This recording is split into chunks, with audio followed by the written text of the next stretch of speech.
맨체스터 유나이티드의 박지성 선수가 이적을 하면서 그때부터 축구 팬들이 유입이 되기 시작합니다. 앨런 스미스가 리즈 때는 봤냐? 아유, 새로운 친구들이 아는 척을 많이 하네.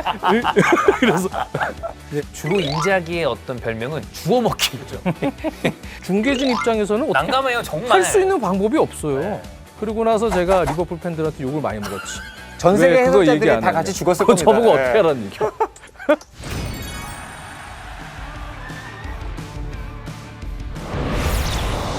FC 온라인 유저분들 그리고 축구 팬들의 하이엔드 콘텐츠 축구 읽어드립니다. 오늘은 알쓸축잡, 알아두면 쓸모있는 축구 잡학사전, 요 시간을 구성을 해봤는데요. 이런 시간에 가장 적합한 두 분을 모셨습니다. 만담꾼 느낌으로 이야기를 풀어주고 계시는 장전 해설위원 그리고 유청 편집장님 모셨습니다. 안녕하세요. 네. 안녕하세요. 안녕하세요. 네. 요렇게는 저희가 축구 읽어드립니다는 처음이죠. 네. 딴 데서는 이런 조합을 많이 봤는데 예, 예. 여기에 와서 볼 줄은 몰랐네요. 근데 오늘 진짜 그 약간 박사님 복장이에요. 네. 도련님 같지 않나요? 네. 축구 잡학과. 네, 약간 그런 네. 느낌. 잡학과의 교수님. 강사님, 아, 교수님. 강사님, 예. 네. 그에 반해 이제 가장 맏형이신 지원이 형님이 제일 영한 복장을. 제가 요즘 살이 쪄서 집에 맞는 옷이 없어요. 아, 그래서 이렇게 좀 헐렁한 옷으로 저의 살을 가려야 됩니다. 축구 얘기랑 전혀 관련 없는데.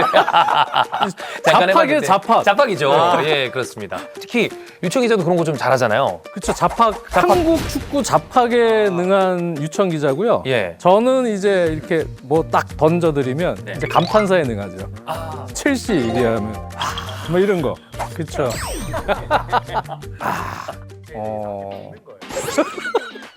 말씀 이렇게 하시면 감탄사와 축구 이야기 그리고 복장만 봐도 교수님 같은. 아, 그래서 이뻤구나 이거. 예, 그런 느낌 딱 물씬 나잖아요. 네. 좋습니다. 축구 읽어드립니다의 알쓸축잡 시작해 보겠습니다.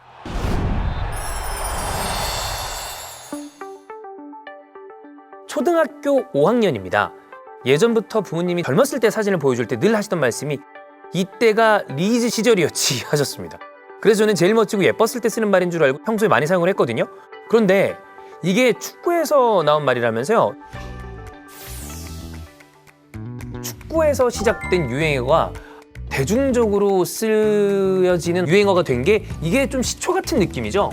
맞습니다. 리즈 시절이 사실 앨런 스미스라는 선수가 네. 리즈 시절에 이 선수 금발이 엄청 잘생겼거든요. 잘생겼죠. 리즈 유나이티드 뛰었을 때는 골도 더 많이 넣었었고 맞아요. 공격수였죠. 상당히 좀 꽃미남이었어요. 맨체스터 유나이티드 왔을 때는 조금 뭐랄까요, 투쟁적인 선수였기 때문에 앨런 스미스의 리즈 시절이라는 얘기가 먼저 돌았었는데 어떻게 이제 사회로 옮겨왔는지 모르겠지만 그게 리즈 시절이 되면서 젊어지는 약? 이런 예. 거에 막 리즈랩이라고 붙이기도 하니까 네, 되게 신기한 정도의 변화죠. 자, 요거는 제가 또 커뮤니티 그 키보드 워리어 출신 아니겠습니까? 그쵸. 맨체스터 유나이티드의 박지성 선수가 이적을 하면서 그때부터 축구 팬들이 유입이 되기 시작합니다. 이전부터 축구 커뮤니티를 하시던 분들은 그 이후에 유입된 분들에게 대한 몇몇 사람들이 저희가 그렇다는 게 아닙니다. 저희는 그렇지 않아요. 근데 약간 그게 있었어요. 아, 너네 그때부터 축구 봤잖아. 그러면서 좀 구분을 짓고 싶어 했거든요. 그래서 앨런 스미스가 리즈 때는 봤냐? 이런 느낌으로 그걸 구분짓기 위해서 약간 어떻게 보면 이전부터 해외 축구를 봤었던 사람들의 우월감을 나타내기 위해 시작된 말이긴 했었어요. 맞아요. 예. 아까 커뮤니티에서 그렇게 시작을 그랬죠. 했다. 그렇죠. 그때 이제 리즈 유나이티드가 성적이 되게 좋았어요. 수뇌부에서 우리 이제 리그를 완전히 평정을 하자. 근데 이제 챔피언스리그 진출권을 못 따내니까 문제가 됐죠. 그러다 보니까 핵심 선수들이 이제 한 명 한 명 파는 거예요. 근데 그때가 박지성 선수가 아인토벤 가서 맹활약을 펼치면서 4강에 갔을 때예요. 근데 그때부터 잘 모르고 들어온 사람들이 막 누가 떠드니까 그러니까 갑자기 뭐 앨런 스미스가 뭐 리즈 시절에 어쨌는지 막 떠들기 시작하는 거예요. 옛날 얘기를 해야 본인들은 오래 봤다라는 걸 좀 어필할 수 있으니까. 근데 저희는 아유 새로운 친구들이 아는 척을 많이 하네. 그래서 네, 참고로 이제 제 리즈 시절 사진이 아마 좀 있을 거예요. 그때는 사실 지금은 고인이 된 마왕 신해철이랑 진짜 좀 닮아 있습니다. 네. 머리도 기셨고. 그래서 구글에 장발. 검색을 해보면 제 리즈 시절. 아, 그 지금 걸어달라고 지금 말씀하신 그거 안 작가님한테. ESPN 시절의 리즈 시절. 그다음에 이것도 요즘 많이 쓰십니다. 자, 요거는 바로 땡땡 도르라는 말인데 발롱도르에서 온 말입니다. 발롱도르는 또 역시 프랑스 전문이 이 프랑스 풋볼에서 선정을 하는 거니까 발롱도르가 뭔지 간단하게 얘기해 주시죠. 발롱도르가 세계 최고의 축구 선수에게 주는 상인데 김민재 선수가 후보 30명에 올라가면서 인기를 끌었는데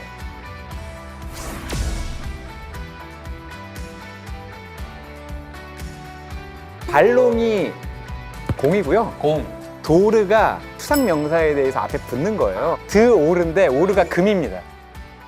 아. 네, 그래서 황금공이라는 뜻이에요. 제일 높은 활약을 펼친 선수에게 황금공을 주기 때문에 네. 발롱도르라고 꼽혔는데 최근에 쓰임 보는 걸 보면 전혀 좀 다르다. 다르게 쓰이긴 해요. 네. 이게 어떻게 보면 약간 조롱이나 비아냥에서 스타트하긴 네. 했습니다. 점유율 도르. 즉 경기는 졌는데 점유율은 7대 3이에요. 그러면 점유율 도르는 했네. 칭찬을 받았으니까 칭찬 도르라거나 조별 도르. 조별리그에서는 뭐 잘했다. 이런 식의 비아냥으로 쓰이다가 이게 점점 확장이 돼서 요즘에는 조롱으로 안 쓰이는 경우도 있기 때문에 이걸 쓰실 때 구분하고 쓰시는 게 좋습니다. 굉장히 많이 쓰이기 때문에. 근데 뒤에 도르가 붙이면 황금인데 그러면 뭐 점유율 황금, 뭐 칭찬 황금 뭐 이런 뜻이 프랑스인이 파비앙 같은 분들 모셨으면 뭔 얘기예요? 진짜 하겠죠. 전혀 이해를 못할 거야 아마. 그런 말이 참 많은 것 같아요. 네. 우리나라에서. 여기에서 추가로 한 장의 사진 여러분 많이 보셨을 겁니다. 이제 우리나라 사람들이 제목학원 이런 거 잘하잖아요. 지금 바르셀로나의 감독인 차베라는 데스가 깜누 구장에서 와인잔을 이렇게 들고 있으면서 한 잔해 제목을 붙이면서 사진 유명해졌는데 크게 바이에른 뮌헨에게 대패를 했는데 그 인터뷰가 있었죠. 게임은 우리가 컨트롤했고 우리는 압도적인 점유율을 즐겼다. 결과가 이 스토리의 진실을 말해주는 건 아니다. 그러면서 사람들이 저걸 어떻게 보면 좀 조롱하기 위해서 한 잔에 점유율은 이겼잖아. 점유율 도르. 점유율이네. 아까 그렇게 묶여서 나오는 개념이라고 보시면 되겠습니다. 감독들이 경기 끝나고 인터뷰에서 또 그런 표현을 많이 쓴 것 같아요. 네, 맞아요. 그게 펩 과르디올라 감독이 점유율이라는 개념은 상대에게 볼 소유 시간을 그만큼 최소화시켜서 그쵸. 그러면 상대는 득점 기회가 줄어드니까. 그런데 이제 게임에서 져도 우리가 그래도 경기를 지배했다. 그런데 이제 이런 표현을 한때 많이 썼어요. 그래서 감독들이. 아니 저 사람 뭐 네. 지배인이야? 뭘 저렇게 지배한대? 그래서 그런 얘기를 할 정도로 네. 중요한 개념은 맞지만 점유한다고 축구를 이기는 게 절대 그럼요. 아니기 때문에 골을 넣어야 이기죠. 네, 이제는 근데 그렇게 생각 안 하시죠. 그렇습니다. 네. 이번엔 인물로 넘어가 보도록 하겠습니다. 인물은 이거는 아마 조금 그 연세 있으신 분들은 아시겠지만 요즘 분들은 모르실 수도 있어요. 야신, 래프 야신. 네. 그래도 이런 얘기는 또 그 장전 해설위원님이 얘기해 똑같아요. 주시니까 영상으로 본 그래도 형님, 예. 저도 안 태어났어요, 여러분, 그때는. 저랑 그 띠동갑이시거든요. 저는 송아지고 여기가 소예요. 네. 야신은 지금도 골키퍼하면 대명사 같은 존재죠. 그렇죠. 네. 키퍼계의 고트죠. 예. 네. 페널티킥 방어율이 뭐 50%래요. 그거 그게 좀 상상하기 어려운데. 신체적인 능력도 좋지만 지능도 좋았던 것 같아요. 네. 이 선수를 파악하는 어떤 그렇죠. 능력이나 네. 그렇죠. 발롱도르 받은 유일한 골키퍼기 때문에 맞아요. 네. 야신 사각지대란 말도 그래서 또 나왔죠. 그런 대단한 야신도 막지 못하는 곳이다. 그렇죠. 그쪽으로 이제 슛을 쏘면 야신도 못 막는다. 그래서 이제 사각지대가 나온 거죠. 근데 제일 못 막는 골은 역시 골대 맞고 들어가는 골이죠. 그건 아예 못 막는데.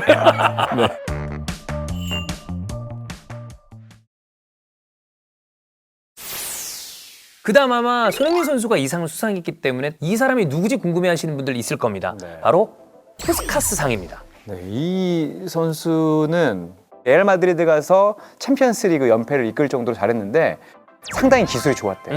그래서 기술이 제일 좋은 골, 아주 멋진 원더골을 넣는 선수에게 피파에서 이 상을 주죠. 네. 근데 이제 우리는 일반적으로 그냥 왼발잡이 최고의 공격수 이렇게 푸스카시를 알고 있지만 정말 그림 같은 골이 많더라고요. 수비수 앞에서 드랙백해서 골을 넣는 장면이 경이로운 정도의 수준이었죠. 네. 실질적으로 그만큼 매직 같은 골을 많이 넣었다. 네. 그렇기 때문에 푸스카스상이라고 이름하는 것 같아요. 그렇죠. 그래서 우리 대한민국의 손흥민 선수가 번리전에서 엄청나게 긴 거리를 드리블로 돌파해서 들어갔던 그 득점이 이 푸스카스상을 수상을 했고 아마 FC 온라인 유저분들은 아시겠지만 이 아이콘 클래스의 푸스카스 많이 쓰십니다. 항상 쓰고 싶은 클래스의 카드 이런 걸로 이제 구분이 되죠. 제가 뭐라 그럽니까? 푸스카시가 나오면 악마의 왼발 뭐 약간 그런 거 있어요. 약간 네. 이런 느낌의 FC 온라인을 통해서도 포스카스의 어떤 그 위용과 장전 해설위원의 목소리를 같이 들으실 수 있다. 이렇게 생각하시면 될 것 같습니다. 자, 그리고 난 다음에 또 쓰이는 게 필리포 인자기의 그 인자기인데, 인자기는 대단한 위치 선정 능력을 가진 스트라이커라고 다들 알고 있고 표현되고 그렇게 인정을 받지만, 예전 커뮤니티에서 활동했었을 때 주로 인자기의 어떤 별명은 주워먹기. 그죠? 주워먹는다. 가만히 서 있다가 아무것도 안 하다가 주워서 골 넣는다. 예능에서도 이 토크를 주워먹는다 그러면 그분 있죠. 윤종신 씨. 그래서 예능계의 윤자기.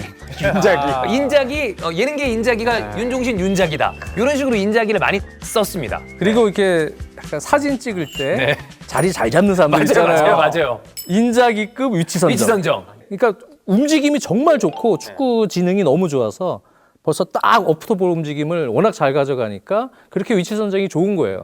지금은 이제 축구 수준들이 많이 높아져서 전후 사정들을 많이 이제 얘기를 하는데, 그때는 그냥 고기 있다가 주워 먹었는데 주워먹네. 네. 그 전에 어떻게 움직였는지를 얘기를 잘 안 하니까 사실 그 축구적인 관점에서 볼 때는 너무 좀 폄하된 발언이다. 그렇죠. 네. 사실 대단한 선수입니다. 남긴 정말. 기록과 트로피를 보면 엄청나죠. 할 수가 없어요. 그렇습니다. 이어지는 개념으로 군부대에서 축구를 할 때 병장 축구한다 그러잖아요. 그럼 앞에서 난 인자기처럼 한다. 그냥 가만히 있다 골 넣겠다. 근데 제가 이제 라떼라서 그런지 예. 차라리 황선홍 감독이 얘기가 더 많이 나왔습니다. 바깥으로 뻥 차내면 황선홍이다. 94년 월드컵에 그때 한번 황선홍 감독이 기대를 엄청 많이 받았다. 볼리비아전에서 하늘로 차올린 공이 워낙 인상적이어서 그 당시에 하늘로 차올리거나 잘못 차면 황선홍이네. 이런 얘기는 상당히 많이 했던 것 같아요.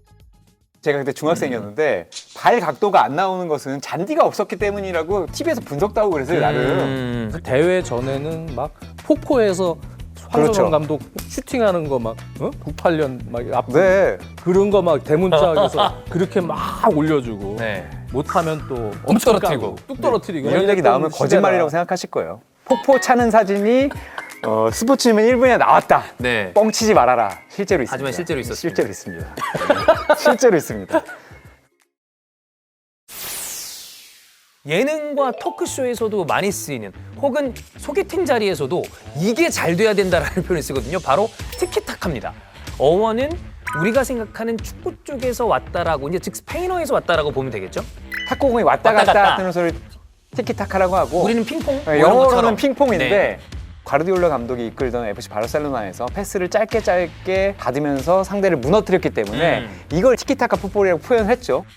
근데 재밌는 건 과르디올라 감독은 티키타카라는 말을 진짜 별로 싫어하죠. 좋아하지 않는다. 네. 그러니까 왜냐하면 바르셀로나는 뭔가를 위해서 패스를 주고받은 것인데 사람들은 그냥 패스를 주고받으면 티키타카라고 한다. 그런 목적 없는 패스를 주고받는 축구를 나는 싫어한다라고 표현을 하기도 했습니다. 그리고 또 티키타카를 하면서 앞으로 가야 되는데 네. 티키타카를 하면서 뒤를 가서 뒤키타카를 표현도 쓰거든요. 네. 그건 많이 들어봤어요. 네. 티키타카. 네. 뒤키타카라는 표현을 좀 더 축구 팬들은 많이 씁니다. 그렇죠. 그러니까 네. 펩이 사실은 티키타카란 말을 싫어하는 이유는 사람들이 그냥 의미 없이 탁구공 왔다 갔다 하는 것처럼 공만 주고받는 개념으로 막 받아들이니까 그렇죠. 그게 아니고 패스 운영이 이른바 상대의 공격 3분의 1 지역인 파이널 서드까지 가기 위한 땅 따먹기를 위한 과정이에요. 근데 거기다 대고 티키타카를 갖다 붙이는 거. 그러니까 펩 감독이 아마 싫어했을 겁니다. 아마도 그럴 것 같아요. 티키타카는 그런 개념이 아니다. 예. 네. 이제 축구적으로는 깊게 들어갈 수 있는 표현입니다.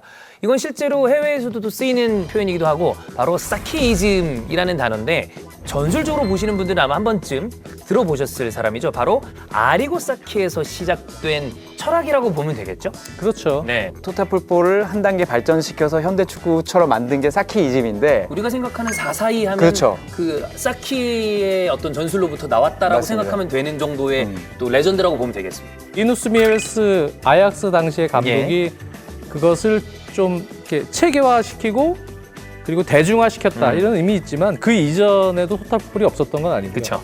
토탈풋볼이라는 개념은 팀 전체가 하나의 몸통처럼 같이 수비하고 같이 공격하고 컴팩트하게 선수들이 전체가 움직이는 왔다 갔다 하고. 네.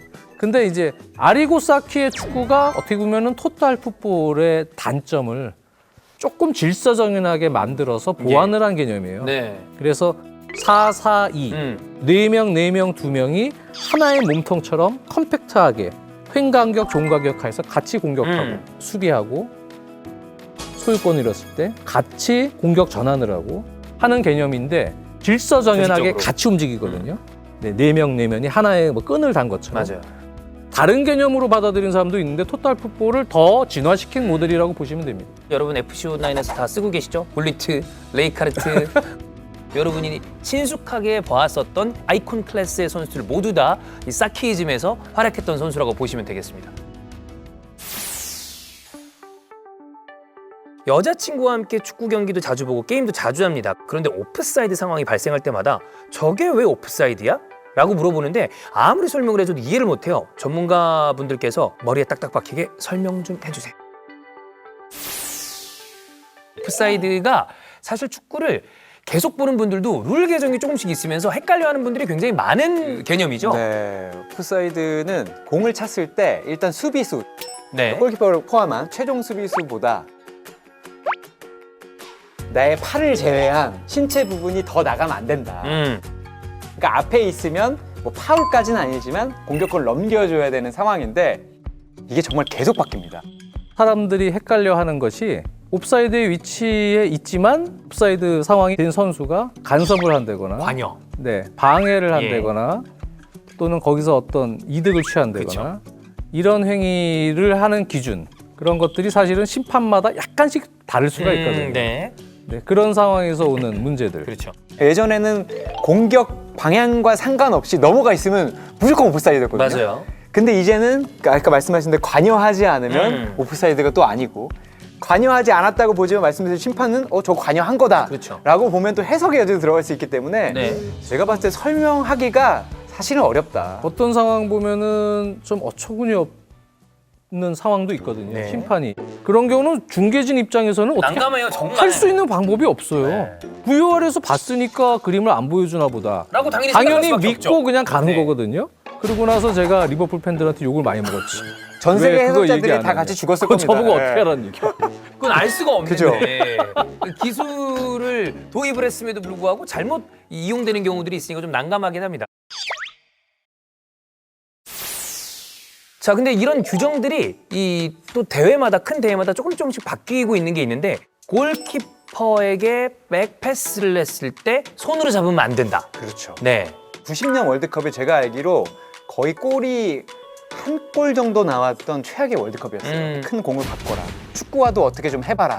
이런 얘기가 나와서 그때부터 이제 뭐 지단의 축구라든가 베컴의 축구와 이런 게 나왔고 공도 엄청 반발력이 좋아졌거든요. 예전에는 뒤로 차면 골키퍼가 잡을 수 있었고 네.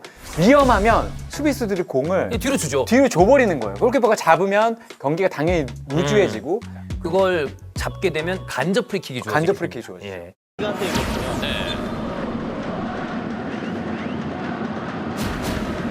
다시 서울의 공입니다.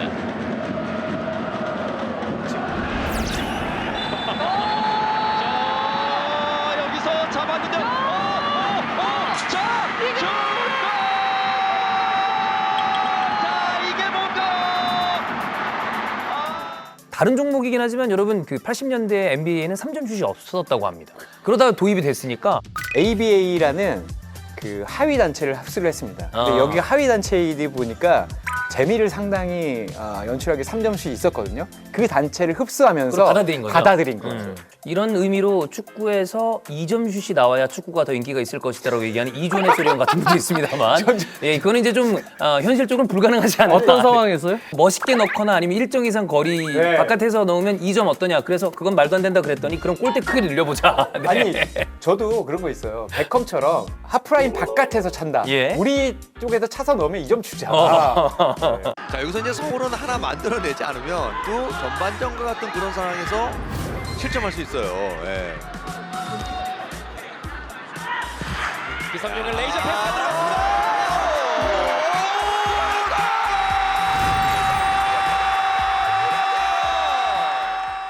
북한 농구에는 7점 슛도 있고 그러지 않습니까?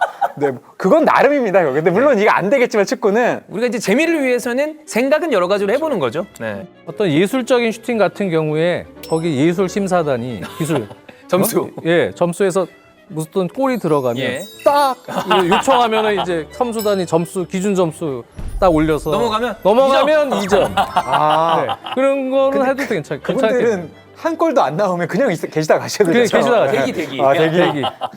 그렇습니다. 기술 평가단. 예.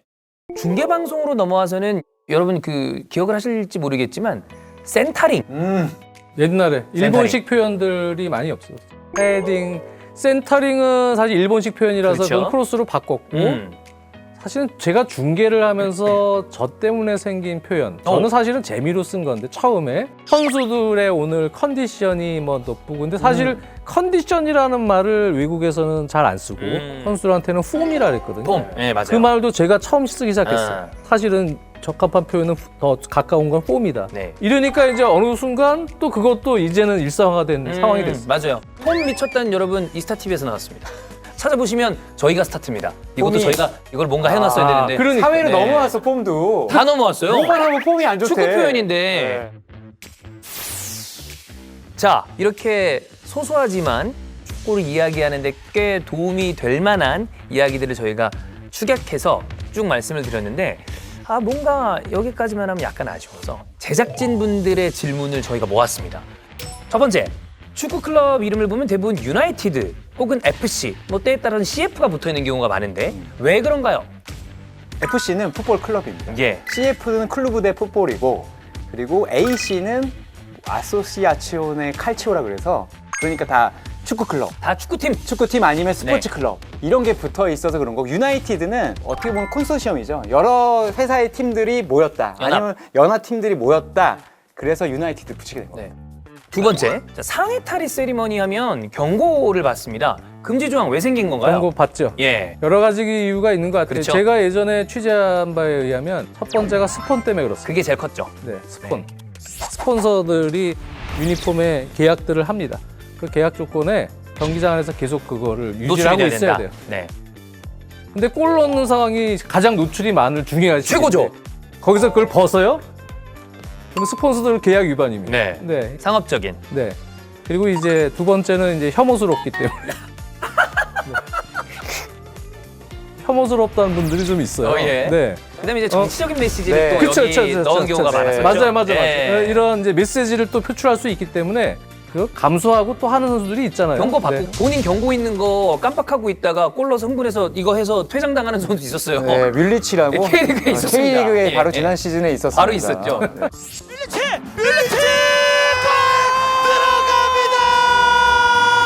이거는 경고 받아도 된다. 우통 벗겠다. 보여주는 빌리치입니다. 경고 받으면 퇴장이에요. 경고 있어요. 아 그런가요? 네. 야 이렇게 웬일입니까? 퇴장입니다, 빌리치. 경고 있었어요. 경고가 있었군요. 야, 김나리 이거는 이건 표현하기가 참 어려운 장면인데요.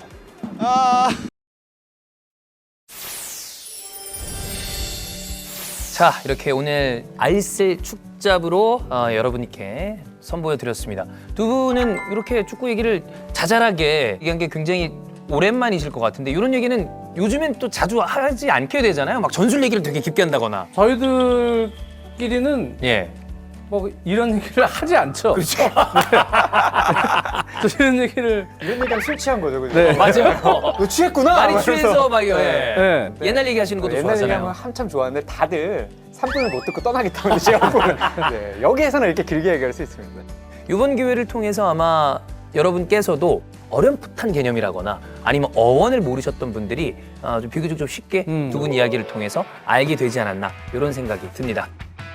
축구라는 스포츠 종목을 보다 보면 다양한 것들을 공부할 수 있는 기회가 되는 것 같아서 제가 진행을 봤습니다만 다른 각 분야의 전문가분들의 이야기까지 다 저도 좀 공부할 수 있는 시간이 아니었나 생각이 듭니다. FC 온라인 유저분들 그리고 축구 팬분들의 하이엔드 콘텐츠 축구 읽어드립니다. 여기까지 방송 마무리하도록 하겠습니다. 여러분 그동안 고맙습니다.